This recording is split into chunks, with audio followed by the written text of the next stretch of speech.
Aló, muy buenos días, tardes o noches, depende de dónde estén. Aquí les habla el hermano John Paul Pasoldán desde New Jersey, Estados Unidos, y compartiéndoles algún tema que pueda ser de su interés. El día de hoy, contrario a todo lo que yo hago, voy a hablar un poco de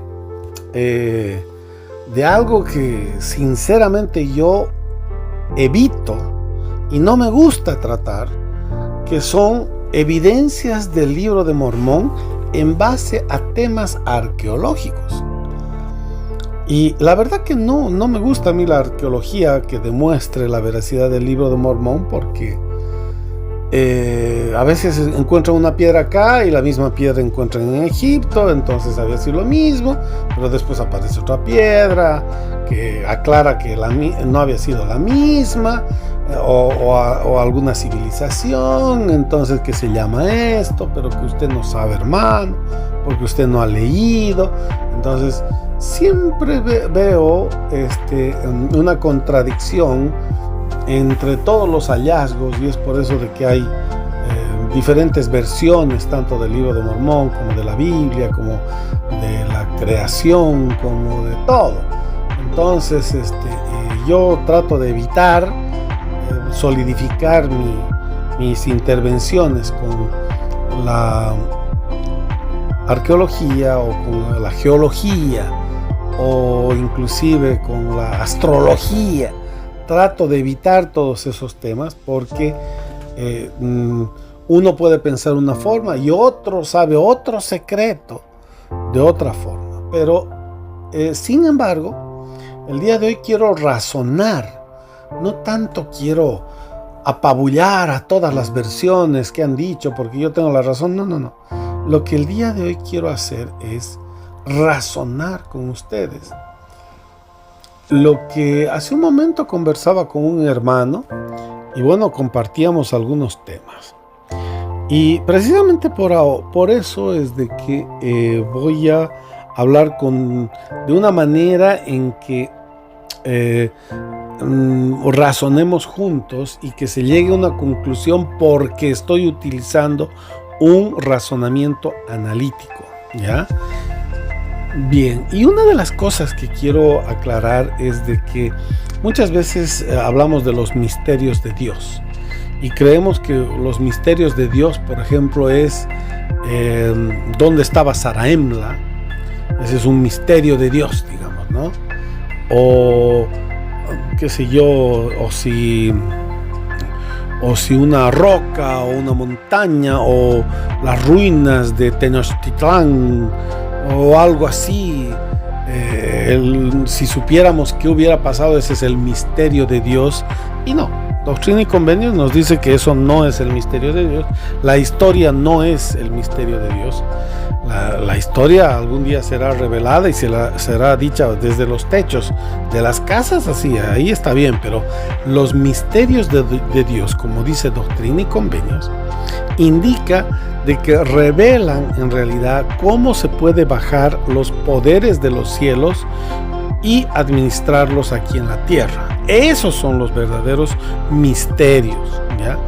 Todo lo demás no es un misterio, es solamente una analogía que nosotros hacemos y nada más. Los misterios solamente se los aclaran en base al sacerdocio, para el sacerdocio, para que el poder de Dios se manifieste aquí en la tierra. Con ese preámbulo, entonces, el día de hoy voy a hablar de un tema que me ha llamado mucho la atención y quisiera que todos, por favor, se concentren en un país que es el país de Bolivia.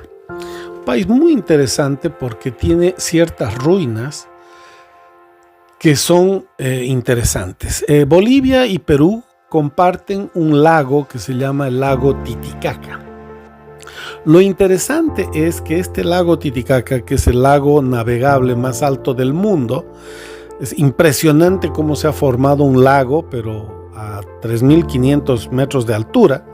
Es un lago sumamente alto y elevado, que cuando vino Jacques Cousteau a ver las profundidades, creo que hay profundidades desde 70, 80 metros de profundidad, y si me equivoco, perdónenme los que saben más que yo. Pero vino con un aliscaf o con un submarino, algo así, el Jacques Cousteau, y comenzó a bajar al fondo del lago Titicaca. Se vio con la sorpresa que encontró gradas. Ya, gradas. ¿Quién va a construir una grada o va a echar una grada debajo de un lago? Nadie. No, lo único que puede ser cierto es de que debajo del lago antes existía una ciudad que fue tapada por el agua, y ahora yo quisiera poner otro aditamento, una conclusión propia. Yo creo que debajo del lago existe una ciudad tapada por tierra, y esa tierra fue tapada por agua. Ok, entonces como preámbulo quisiera decir de que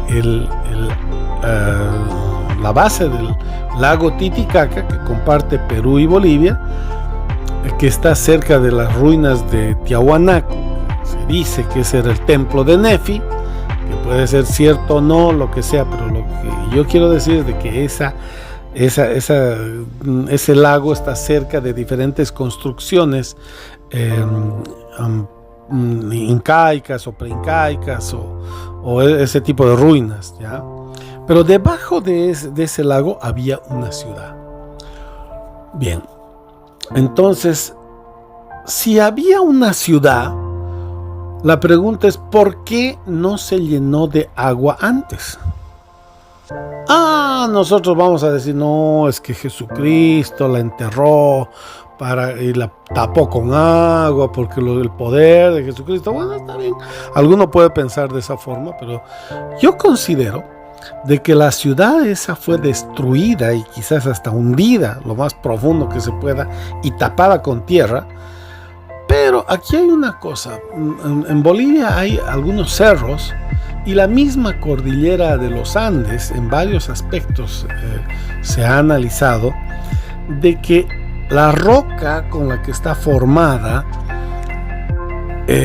la cordillera no necesariamente es parte de la base que tiene, es decir, la base de la roca de los cerros que conforman la cordillera de los Andes, que está justamente en lugares donde había muchas ruinas, de donde habla el Libro de Mormón, que podría ser del Libro de Mormón, pero esa base no corresponde al tipo de tierra de la roca del cerro que está encima. ¿Me dejo entender? Entonces, eso me hace pensar, por ejemplo, que hay algunos cerros, como la famosa montaña Sajama, que cualquiera la puede ver en el internet, que es una montaña al medio de la nada, y podemos ver que hasta difiere la tierra por debajo de la montaña que de la montaña. Entonces, y además se tenía, dice, en algunos lugares de la cordillera, y me dicen que algunos ahí cerca de este Sajama también, habían caminos que iban hacia la montaña y ¡boom!, de repente comenzaba a venir la montaña. O sea que debajo de esa montaña o debajo de la cordillera, muy posible que hayan quedado muchas ciudades tapadas por esos cerros, por esas montañas. En otras palabras, lo que estoy queriendo decir es de que la cordillera de los Andes no existía antes de la segunda venida, antes de la crucifixión de Jesucristo, no existía. Y una clara muestra, lo que sí podría, o por lo menos parte de ella, no existía.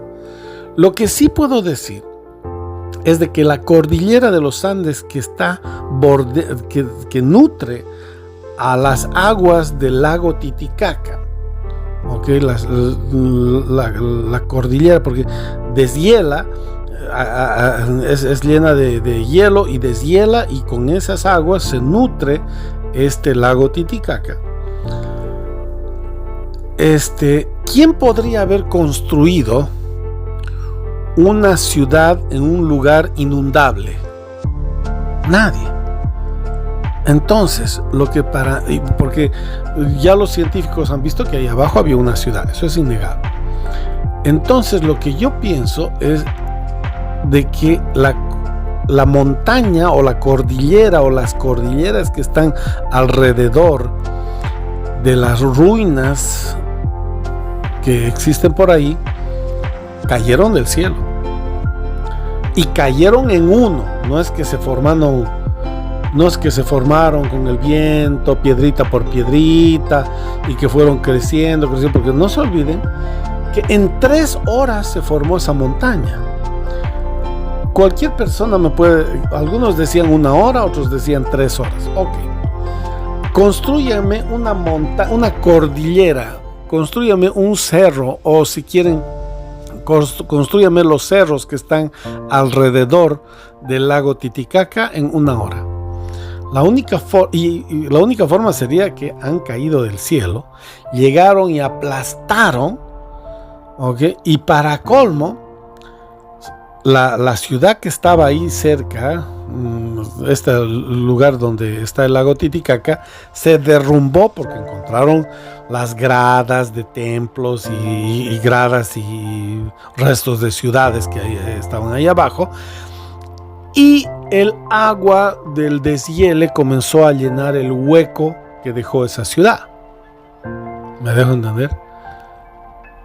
Ahora, eso no puede ser hecho en 1 hora o en 2 horas. O sea, no fue un proceso en el que la gente comenzó a correr porque las piedritas comenzaron a formarse poco a poco. No, imposible. La montaña en uno cayó del cielo. Eso es lo que yo puedo detectar.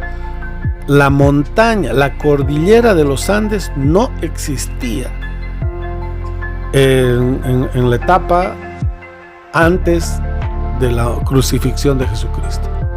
Después de la crucifixión aparecieron estos cerros y montañas. ¿Ok? Y clara muestra, repito nuevamente, perdón que redunde tanto, pero quiero sustentar lo que yo pienso.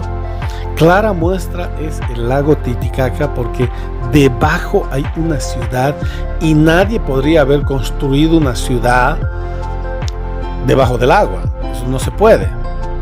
Entonces tenía que haber sido eso una tierra seca, pero se hundió, y el agua del deshielo no es que antes pasaba de largo y se iba a otro lado, pero se hizo un huequito y ahí se llenó, no, sino que se formó el cerro, tapó otras ciudades, apareció la cordillera de los Andes, taparon esas ciudades, y el deshielo de esas ciudades comenzó a tapar el hueco que dejó el lago Titicaca. En eso estoy de acuerdo. Caso contrario, no habría ningún tipo de explicación por qué el lago Titicaca, que está muy cercano a las escrituras del Libro de Mormón, tiene agua. Si no, sería imposible que tenga agua. Bueno, espero sinceramente que mi reflexión ayude. Considero que es correcta.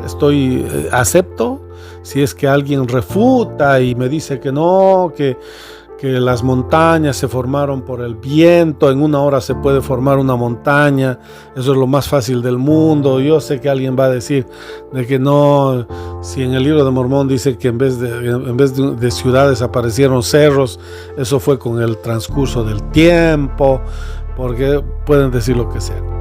Pero yo creo que para que sea en 1 hora cayó la montaña del cielo al piso. ¡Brum! Los aplastó. Y ahí se quedó. Y ahí adentro, debajo de la cordillera de los Andes, estoy seguro que hay muchas ciudades ahí adentro aplastadas. Y otra muestra que tengo, repito, es de que la estructura, la geología dice que las piedras que conforman la cordillera de los Andes difiere a la base, ¿no? Entonces eso podría explicar mucho acerca de valles, desiertos y varias cosas que leí